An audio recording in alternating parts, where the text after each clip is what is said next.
Mom, why are you holding a criminal? A criminal. Confused, I saw Kyle approach with a pale face. He immediately snatched the baby clothes from Tyler's stomach and tossed them into the nearby trash can. Hey, wait.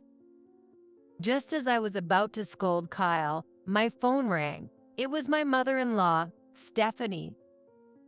Did you get my gift? I hope this one isn't another creepy kid. The moment I heard her voice over the phone, I understood everything.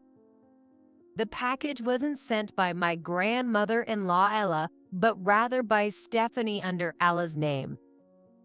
And judging by her tone, she seemed to know about Anna's mysterious ability. In other words, it was a declaration of war against us. Well, if that's how she wants to play it, I've got my own plan. I've been putting up with this for a long time, but if she's going to insult my precious daughter, I won't hold back. No matter how much she cries, I will never forgive her. I'll bring her down to rock bottom. I gritted my teeth. My name is Lauren Finch. I'm 33 and worked for my dad's company until I got married. By the way, my dad's company is a franchise management firm. Its main focus is on the restaurant industry, like family dining. I'd like to return someday, but right now, the family I started with my marriage 5 years ago is my priority. My husband, Kyle, is also an employee of my dad's company, and we met at work. He's a serious guy, and I fell in love at first sight and married him.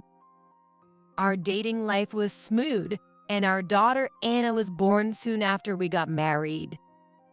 Although my life feels fulfilled, there is one major issue I face. It's my in-laws. My mother-in-law, Stephanie, in particular, has it out for me. Was it because I made a bad first impression on her? I stumbled when I first met her? That was where it all began. I first met Stephanie when I visited my in-laws to announce our marriage. Of course, I had nothing to be ashamed of. Plus, Kyle and I had carefully prepared beforehand. So I approached this meeting with confidence, but then an unexpected event happened. It was right after we announced that we were getting married. I noticed something strange about Stephanie. Stephanie, are you okay? What do you mean by that? Well, you don't look so good. I said she looked unwell, but that wasn't the case. Actually, I have a mysterious ability. I can see people's colors. People who are unwell appear in darker shades, while healthy people seem brighter. However, I can't tell where someone is sick or why. At that moment, Stephanie appeared in a dark shade, so I thought she was feeling ill. But since it was my first time meeting Stephanie, I found it hard to tell her the truth. So that's why I phrased it that way. But this seemed to get on Stephanie's nerves. And she suddenly frowned, looking annoyed. Then, with a dissatisfied tone, she said, You say strange things too, don't you? "Did I say something strange?" I asked back. Stephanie snorted. Yes, that way of talking is just like Kyle's. Like Kyle's? I glanced back at Kyle, and he awkwardly looked away. What's going on? I wondered, but then Stephanie started eyeing me up and down, asking, Could it be that you see strange things, too? What? Kyle's been that way since he was young. He'd always claim to see things that aren't really there. Suddenly, Stephanie launched into a rant. Here's what she said. Kyle had always been able to see things that others couldn't. She didn't know what those things were. But Kyle would claim there were people around when no one was there. Stephanie found Kyle's behavior disturbing. Then she asked if I was the same way. No, I just thought you looked a little pale. I stammered in my excuse. But she didn't listen at all. In the end, after being aggressively questioned, I admitted I could see the colors of people. So, you're just like him. It's creepy. Well, but Enough. Get out. Don't come back. Stephanie drove us away. Reluctantly, I left her house. Once outside, Kyle apologized to me. I'm sorry, Lauren. Why are you apologizing, Kyle? Well, because I hid the fact that I have these abilities, you know, this sixth sense. Kyle looked down sadly. I gently linked my arm with his. That's something we're both guilty of, right? I kept quiet about it too. But with my mom acting like that, marriage will. It'll be okay. I'm sure Stephanie will oppose our marriage. Despite my words, that thought lingered in my mind. But his father, Andy, didn't say anything. If he could be on our side, I pinned my hopes on him. After that, Kyle and I decided to secretly call Annie without telling Stephanie. We arranged to meet at a local diner. It run by my dad's company. Kyle couldn't join because of his work, so I was tense, waiting alone when Andy arrived. Sorry to call you out. It's okay. I happen to be off today. Andy works for a security company, and he had a day off today. The timing of my message was just right, and I felt a slight sense of relief. So, the reason I asked you here today is... It's about your wedding, right? I don't object. Andy was in a good mood, smiling brightly. I was taken aback by how easy that was. But according to Annie, Stephanie is still against my marriage with Kyle. However, it's not impossible to convince her. As I listened, Annie explained. She's stingy, so she'll probably come around with money. When I visited their house, I mentioned my dad runs a company. Apparently, Stephanie still cares about that. So that's the angle to use. Auntie suggested as much. But how exactly should I approach it? As I pondered, Auntie made a suggestion. Why don't you treat her to a nice meal at the restaurant? Maybe help out with her mom. Makes sense. If you show that there's a benefit to marrying, she'll probably agree. Their lifestyle won't change just because we get married. In fact, they'll gain something from it. If Stephanie understands that, she might accept our marriage. That makes sense. I decided to put it into practice. The first thing I did was treat Stephanie to a lovely dinner. All I did was invite Stephanie to the diner. Stephanie, I'm treating you today, so... Treating at a diner. Yes, it's one of my dad's company's restaurants. I explained the background. Stephanie kept a dissatisfied look on her face. But when asked for her order, she kept requesting dish after dish. I'll have this and that, oh, and this one too, please. Okay, I'm sure. I hurried to the kitchen. In the end, Stephanie polished off several portions. As she was leaving, she said to me, I'll be back again. Be ready for me. And, what about our wedding? I'll think about it. With those words, Stephanie left. It's no surprise that I continued to do everything I could afterward. For instance, I took over caring for Kyle's grandmother, Ella. Until then, that's what Stephanie's been doing. Although Ella was elderly, she could still take care of herself. My role was more about visiting her a few times each month. Each time we met, Ella would give me a concerned look and say, "You haven't even married yet." "I visit because I want to."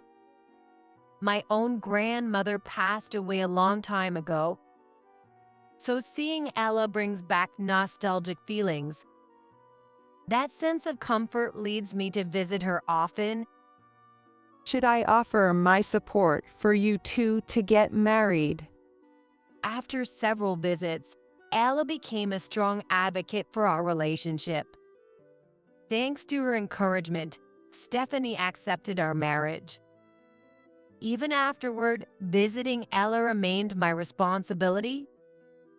Not long after we got married, our daughter Anna was born. I had to quit my job because it became too difficult to balance it all. But there was one thing that worried me more than work. What if Anna didn't like Ella?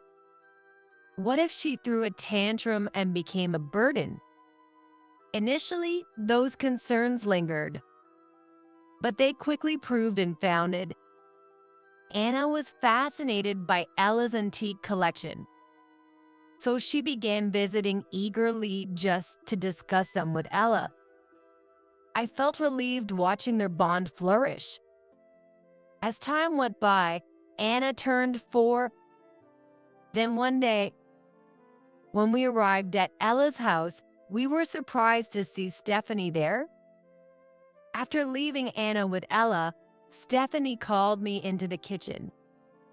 "Stephanie, is everything all right?" How much money do you have? "What? How much?" I was taken aback, but Stephanie quickly put her index finger to her lips. You're too loud. Be quiet. "Oh, sorry." So, listen. She began talking with a stern expression. Here's the backstory. Andy, now 65, recently retired. Something I was aware of and had already sent my congratulations for him. But that's not where the problem lies. It turned out that my in-laws had little to no savings. They would now rely on their pension. But it's hard to live on that alone. They turned to Ella for help, but she refused, saying she was also strapped for cash.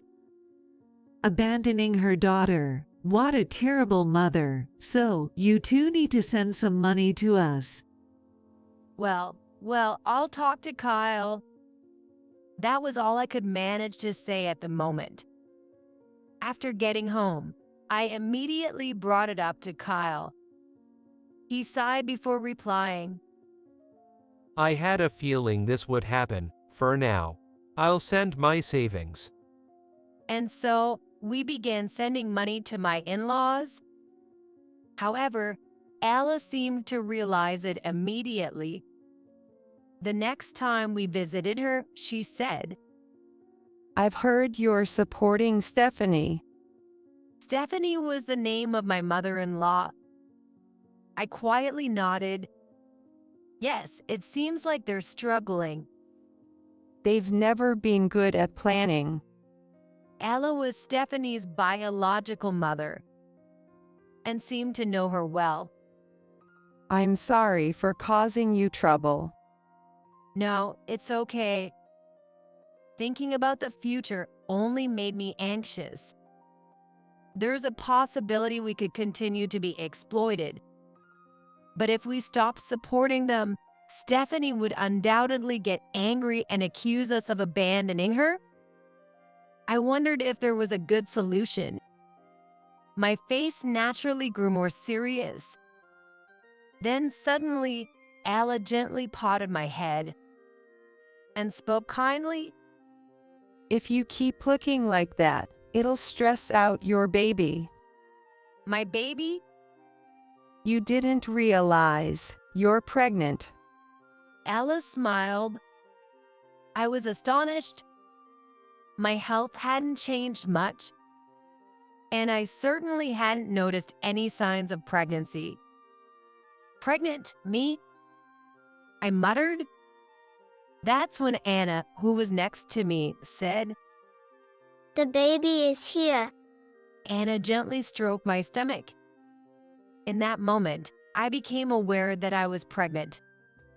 I visited the obstetrics and gynecology department the same day. And after the examination, it was confirmed. I was indeed expecting. Anna, how did you know? Well, I could see. As soon as I heard those words, my heart skipped a beat. Maybe Anna is like us. I can see people's colors, and Kyle can see things others can't. So it wouldn't be surprising if Anna, our daughter, shared similar abilities. For now, I told Kyle about Anna and the pregnancy. But because of Stephanie, Kyle wanted to keep Anna's situation a secret. I agreed with his opinion. And thus, Anna became our secret. As my belly gradually grew larger, my visits to Ella's house became less frequent. I was worried about Ella's well-being, but I was also a little frustrated that I couldn't go see her. It was then we received word from Stephanie that Ella had been hospitalized. It seemed that her health had deteriorated. Being elderly, her situation was incredibly concerning. But since I couldn't visit, I had no choice but to leave her care in Kyle's hands. Before long, my due date drew near, and I was admitted to the maternity ward. It happened that night. Kyle called me to inform me that Ella had passed away. By the time I was discharged from the hospital, her funeral had already taken place. As soon as I was out, I resolved to visit her grave immediately. With this thought in mind, I faced childbirth. Perhaps because Ella was watching over me, I had a very smooth delivery. A healthy baby boy was born, and we decided to name him Tyler. It was 3 days later. A package arrived at the hospital, addressed in Ella's name. No way, she thought of this. Inside were baby clothes for a boy. We hadn't told Ella the baby's gender, yet somehow she seemed to have known. Kyle must have inherited his gift from her. With this overwhelming feeling, I held Tyler close and fitted him with the clothes. They looked perfect. I whispered just as Kyle and Anna walked into the room. Mom, where's the baby? He's right here. I answered Anna, showing her Tyler dressed in his new clothes. At that moment, Anna looked puzzled. Before I could ask what was wrong, she blurted out, Mom, why are you holding a criminal? A criminal? Confused, I was about to ask more when Kyle approached with a pale face. He quickly snatched the baby clothes off Tyler's belly and tossed them into the nearby trash can. Hey, wait. I started to reprimand Kyle when my phone suddenly rang. It was Stephanie. Did you get my gift? I hope this one isn't another creepy kid. The moment I heard her voice, everything became clear. The package hadn't been sent by Ella, but by Stephanie, using Ella's name. And judging by her tone, she seemed to know about Anna's mysterious ability. This was her declaration of war against us. If that's the way she wants it, then I've got my own plans. I've put up with her nonsense long enough, but if she tries to undermine my sweet daughter, I won't hold back. No matter how much she cries and screams, I will never forgive her. I'll drag her down into the abyss. I gritted my teeth. Then asked Kyle, "What did you see, Kyle?" Well, Mom trying to reach for Tyler. Kyle muttered softly in response. I nodded before speaking kindly to Anna. Anna, why did you call them a criminal? But, Mom, you were holding a criminal. A criminal? Who? It wasn't Tyler, right? When I asked her, Anna hung her head. Then she answered in a small voice. Grandma. So it's Stephanie. I tried to contain my anger and asked Anna for more details. Why do you say she's a criminal? Because she stole something. I listened carefully to Anna's subdued story. Anna told me like this. According to her, Stephanie had been seen stealing things. The location was obvious. The only place Stephanie and Anna could have crossed paths was at Ella's house. In other words, Stephanie had stolen something from Ella's house. However, it didn't seem like she was retaliating against me or Tyler for witnessing her theft. And the baby clothes were all store-bought. What was her intention? Then it hit me. Could there be more? I quickly checked the remaining items. The box was filled with nothing but baby clothes. But at the bottom, I found a small paper bag. When I opened it, I found a card with 13 on it. I tossed the entire paper bag into the trash. I was filled with fear. Why did she send me such a card? Stephanie definitely knows better than that. We'll have to rethink our approach. Could it be that she's unhappy about Tyler being born? If she harbors ill intentions toward Tyler, what triggered it? For now, I asked Anna what she knew. Stephanie spoke like she was aware of Anna's sixth sense. It must be related somehow. That's why I thought so. As I listened to Anna's story, it became clear how Stephanie discovered Anna's ability. It happened not long after my pregnancy was confirmed. That day, I left Anna with Ella while I went shopping. I only went in Ella's place. During that time, Stephanie came to Ella's house. Anna said this to her there. Grandma, are you catching a cold? I'm just a bit under the weather. How did you know? Yeah, you looked a different color than usual. For Anna, it was probably a casual comment. But it must have reminded Stephanie of me. I said the first time I met Stephanie. Anna said something similar. Obviously, Stephanie decided Anna was also a strange child. So that explains this outrageous behavior. I understood why Stephanie did all this. In that case, I had one thing to do. I asked Anna about what Stephanie stole from Ella. If I could prove it, Stephanie wouldn't be able to inherit Ella's estate. This would be the ultimate revenge on stingy Stephanie. At the same time, I had Kyle look for evidence. After a few months passed, the estate inheritance discussion finally began. Ella's estate was supposedly to be inherited only by Stephanie and her brother, Uncle Martin. Even so, for some reason, the lawyer summoned us too. In any case, we headed to Ella's house. Stephanie and Uncle Martin were already there. Are you guys here? We were invited. By the way, where's my adorable grandchild? Stephanie glances around nervously. Why? I mutter in annoyance and respond, Tyler is with my parents. I wanted to see him. What a pity.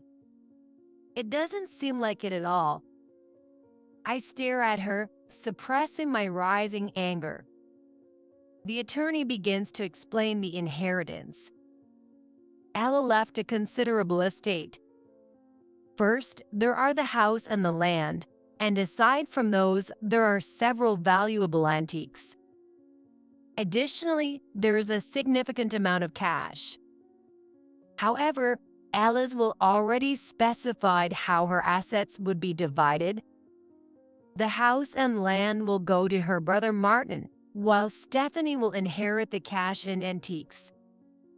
Also, though it's not an antique, a valuable painting that Ella owned will be given to Anna.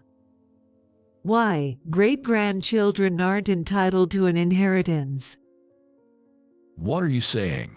What's wrong with leaving something to your granddaughter? But Even if it were someone else, Anna is Stephanie's granddaughter.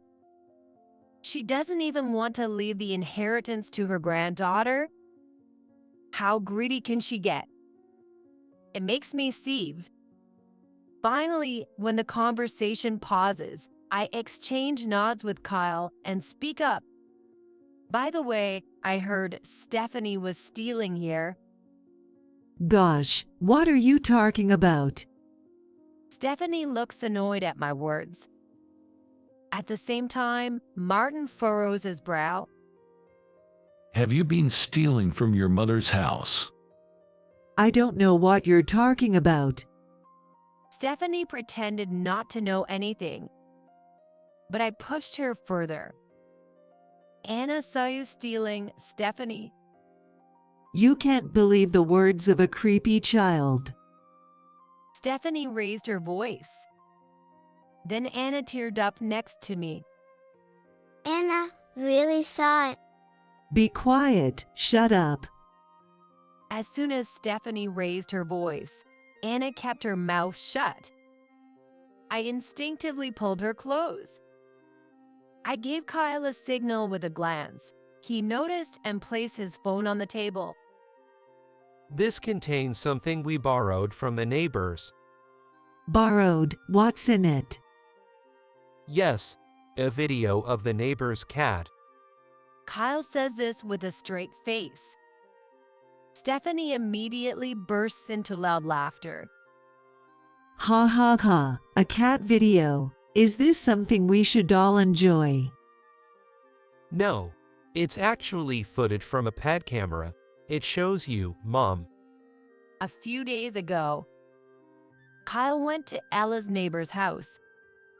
There, he asked the neighbor if they had noticed anything unusual at Ella's place. The neighbor replied that they'd seen Stephanie carrying things out multiple times for quite some time. In fact, she was caught on the pet camera several times, and the neighbor had kept the footage. I borrowed that footage. Wait a minute, that is. Stephanie became flustered. Martin watched her with suspicion. Did you take it out without permission? No, Mom asked me to keep it for her. Stephanie scrambled for an excuse. But Kyle delivered the final blow. Your excuses are pointless. We've confirmed you sold the stuff without permission. What? We even got copies of the transaction history from the second-hand shop. Bang. Kyle dropped an envelope on the table. Inside was a document labeled Purchase Record. Kyle continued, pointing to the paper. It lists your name as the seller. You sold paintings, vases, and other things. Well, What is it? Spit it out. Kyle's raised voice makes Stephanie flinch, and she suddenly began to cry. it's not like that. We were struggling to make ends meet. Kyle's been sending you money, hasn't he? but it's not enough. I'm so sorry. She had her head bowed as if she were crouching. Afterward, Martin interrogated Stephanie. Under his harsh questioning, she gradually started to open up. Here's what she says. After Andy retired, both he and Stephanie struggled financially. So, Stephanie asked Ella for help. When Ella refused, Stephanie pleaded with me instead. With our financial support, they managed to get by. But there wasn't any extra money to use freely. So she set her sights on Ella's antiques. Selling those would bring in some cash. Apparently, Andy and Stephanie discussed this plan. So every time Stephanie went to Ella's place, she would take valuable items bit by bit. But when she feared she would get caught, Stephanie conspired to have Ella hospitalized. By having Ella temporarily admitted, she planned to smuggle out as many antiques as possible during her stay. While Stephanie was contemplating this, Ella actually fell ill. So she managed to get Ella admitted to the hospital without any trouble. After that, it was all Stephanie's show. One after another, she took valuable items. She even took cash and used Andy's car to transport larger things. All this was captured on the neighbor's pet camera. I checked earlier, and a lot more antiques have disappeared compared to before. It's all going to be mine anyway, as per the will. I just collected it early. Stephanie brazenly retorted. I told her, "Do you mean the gift of the estate before she died? If so, the taxes." Taxes? Oh, no. Wait, that's not right. Mom asked me to sell them. That's it. So where's the money? When I asked, Stephanie tried another excuse. The money went to the hospital bills. But the amount is too much for that, isn't it? I also bought some household supplies and other things. Stop nagging me. When Stephanie shouted this, Anna murmured in a small voice. Great-grandma is angry. Is she angry? Stephanie turned to look at Anna. Anna nodded and continued. Yeah. She's angry over there. She says to just admit what you used it for. What are you talking about? Stop saying weird things.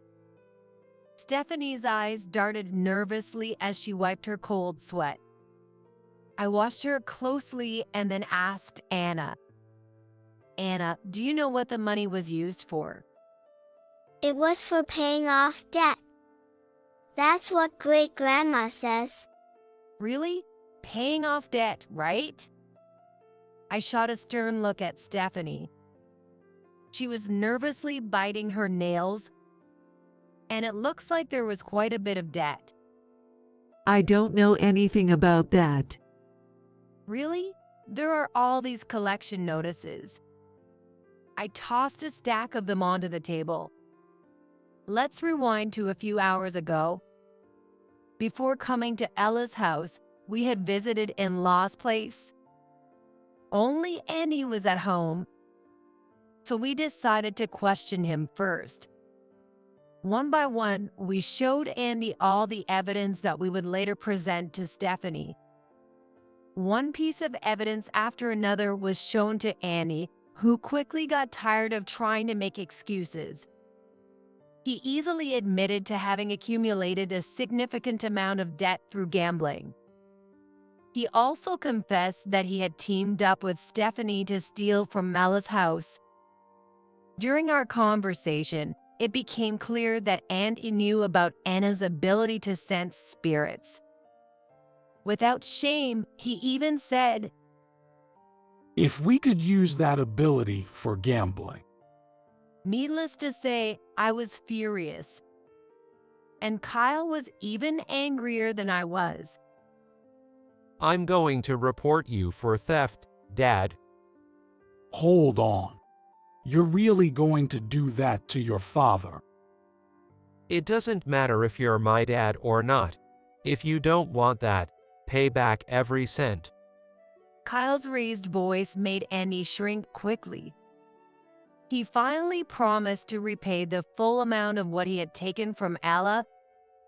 After we got Andy to write a written pledge, we took the collection notices and brought them here. I calmly said this to Stephanie, who looked stunned at the stack of notices in front of her. Well, No need for excuses. Just renounce your inheritance, at least for now. When I said this, Stephanie grimaced. why? That's a whole separate issue.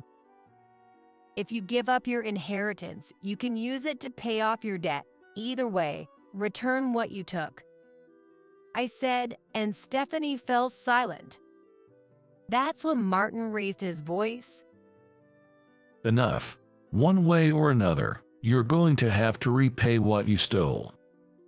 But If you don't like it, I'll report you to the police for theft. Your choice. Pick the one you want. Since it's theft among relatives, she'd probably avoid a criminal penalty, but it would still sound bad, and the other relatives would distance themselves.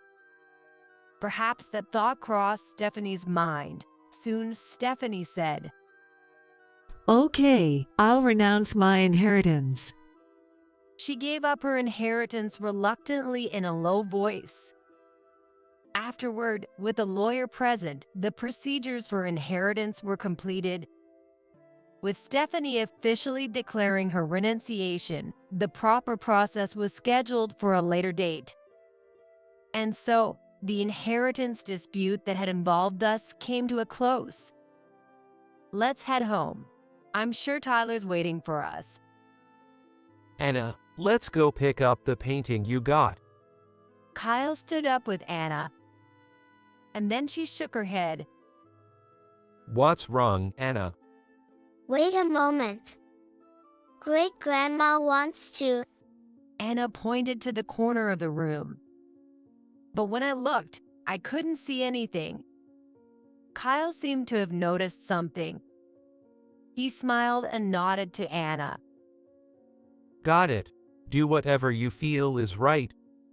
Thanks. Anna said before walking over to Stephanie, who was still kneeling. She gently patted Stephanie's shoulder and said softly, Great-grandma said she has something for you. What? It's in the shed. Anna replied, pointing to the far end of the yard. There was an old shed there? Inside the shed, what's there? I also knew that there is a shed there. While cleaning the yard, I used it to store cleaning tools. Other than that, I didn't see anything else in there. I also doubt anyone added anything later. And if it was something valuable, leaving it outside would be risky. Is it really inside the shed? Yeah. She says to open it quickly. Since Kyle is nodding in agreement, Ella must really be here, even though I can't see her. How mysterious. I felt a gentle warmth inside.